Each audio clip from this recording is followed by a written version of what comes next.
Chapter 3. Sandracourt. Sandracourt, as a base for training and instructions, was a happy choice, for it became the stepping stone to efficiency.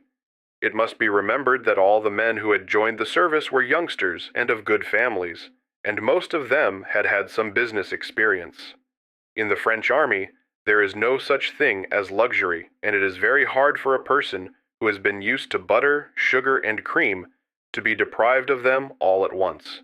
In addition to extremely plain food, sleeping out of doors was a very necessary preparation for the hardships to be endured, when one might be called to sleep in any old place and under unknown conditions. In the meantime, means were found to divert the minds of the weary by such activities as military drills, lectures on the care of cars, instructions on temporary repairs, and the like. In due time, there were also established, under YMCA supervision, classes in French, a working knowledge of which was very necessary, for at the front the men had to take orders from doctors, who spoke that language exclusively.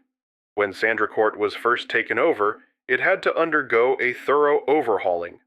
Mr. Coyle had not occupied it from the inception of the war, and, of course, things were in bad shape. The barns, which had been used for the housing of cattle and stock, were to form the sleeping quarters for the men, and it was necessary to give them a most rigid cleaning before they could be occupied. Some of the barns were over 100 years old, and in an awful state of repair, but 100 men of the ambulance service were dispatched to start the work, and they pitched in with such eagerness that within 4 weeks' time, Mr. Coyle himself would hardly have recognized the place.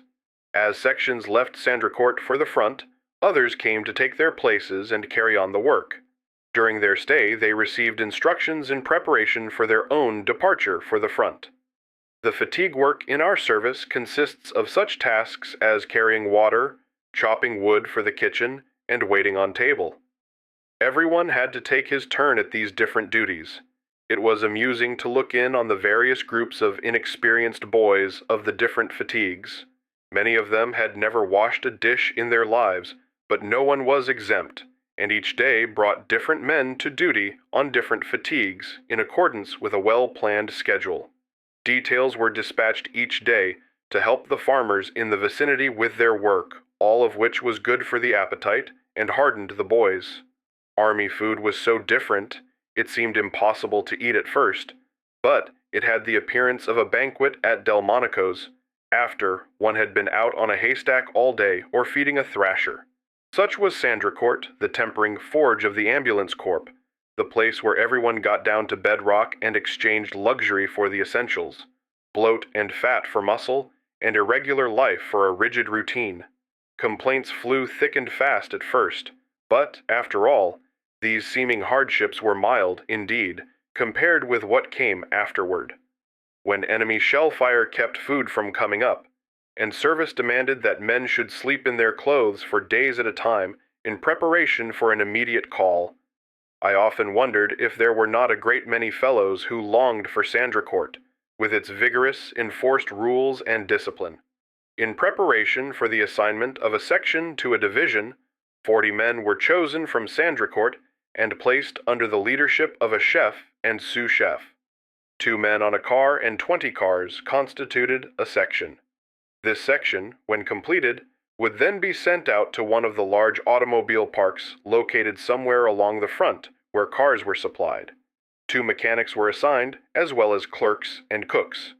There was a French lieutenant who, with the chef, took command of the section when all the equipment necessary for field duty was supplied.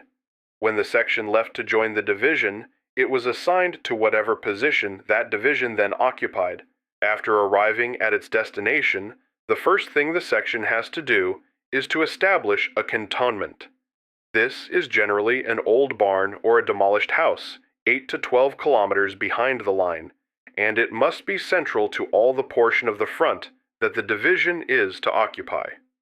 In all instances, these quarters are within easy range of the enemy cannon, for it would be impractical, for numerous reasons, to have this cantonment or field base too far in the rear.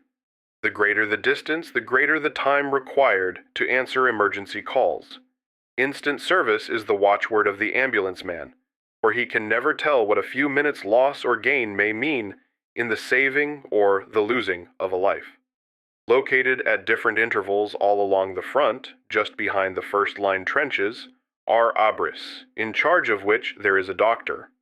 When a man is shot or otherwise injured, he is taken to one of these dressing stations where he receives his first treatment.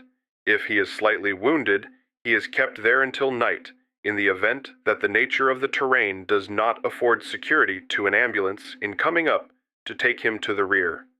If he is badly wounded, he is put in a cart and wheeled to the nearest point back of the front line, where an ambulance can approach without becoming a target for enemy guns. At night, it is the duty of the ambulance man to advance under the cover of darkness up to these dressing stations, and convey all wounded men to the hospitals in the rear. As many cars as there are stations to be served at the front, leave the cantonment at noon every day for 24 hours service at the front. The remaining cars then become an emergency division. All the clearing must be done at night. No lights are permitted on cars. This prevents them from becoming marks for the enemy guns. If a road is being shelled, it makes passage extremely difficult for cars without light. Shell holes are hell holes to get out of, not to speak of the likelihood of a broken axle. It is often necessary for one of the men on the car to get out and walk in front of it, with a handkerchief behind his back, so the man at the wheel can find his way along what is left of the road, in and out between the shell holes. Many of the posts or dressing stations where first treatment is given are located as close up as 500 yards from the German front-line trenches, which is within easy range of machine guns, so that, during the day, it is impossible for the ambulances to approach these advanced posts, if compelled to go over ground that might be visible to the enemy. But, at night, this can be done with comparative safety.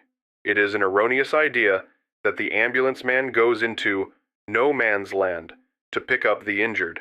There have been instances of where the boys have done this sort of thing, but it is not a part of their required work. This branch of the service is done by the brancardier, or stretcher-bearer.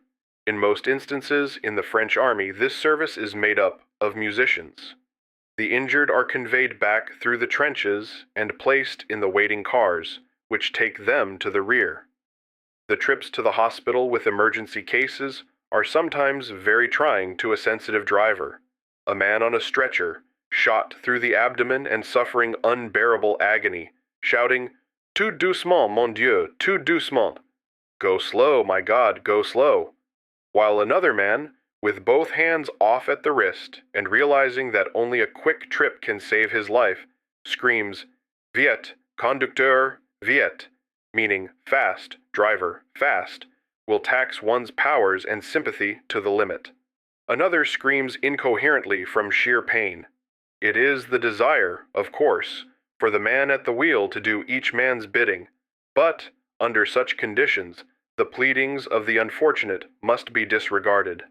This might seem harsh, but when one realizes that he is doing his very best, he becomes, after a while, hardened to the work and automatically carries out his orders.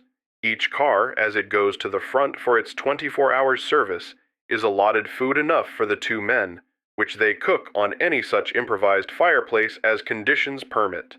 But, of course, during any extensive operation, food and sleep are two things that one learns to do without. It is necessary for all forms of motor vehicles in the zone of the armies to be supplied with what is known as an ordre de mouvement, which shows just which position of the front each must occupy, and what towns and postes du secours each must serve. No one is permitted on the road without this order, and, if one is apprehended by a sentinel, the order must be produced for identification. It's a case of show me or skedaddle back for the permit. If he sees fit, the sentinel can send the driver to the rear under guard. There is seldom any occasion for this procedure because every man knows it is necessary to have his order and would not think of going up front without it. During the day, when no runs are to be made, the time is spent at the post, within easy calling distance in case of emergency. If one happens to be stationed where the Boche is shelling, The time is spent in an abri or dugout down underground, and, in all instances, men who have gone through these bombardments are very glad that such places exist. In the cantonment, the men held in reserve are required to make minor repairs to their cars in order to ensure their being able to depart for the front at a moment's notice. Otherwise, their time is their own and can be spent as they like, provided it is known at the bureau where they can be reached in the case of an emergency. While traversing a road that is under shell fire, it is a very strict regulation with the French government that no car be permitted to stop for any reason whatever, as long as it is able to run under its own power. Irrespective of the fact that it might not have a tire left, this regulation still holds good, and the driver must proceed to a place of safety before any consideration can be given to the matter of changing tires or stopping for minor repairs.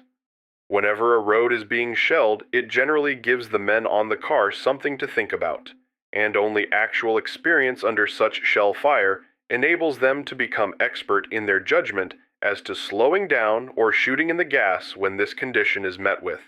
It is not the most pleasant of experiences to be driving along and have a shell break alongside of the road and cover everything with mud.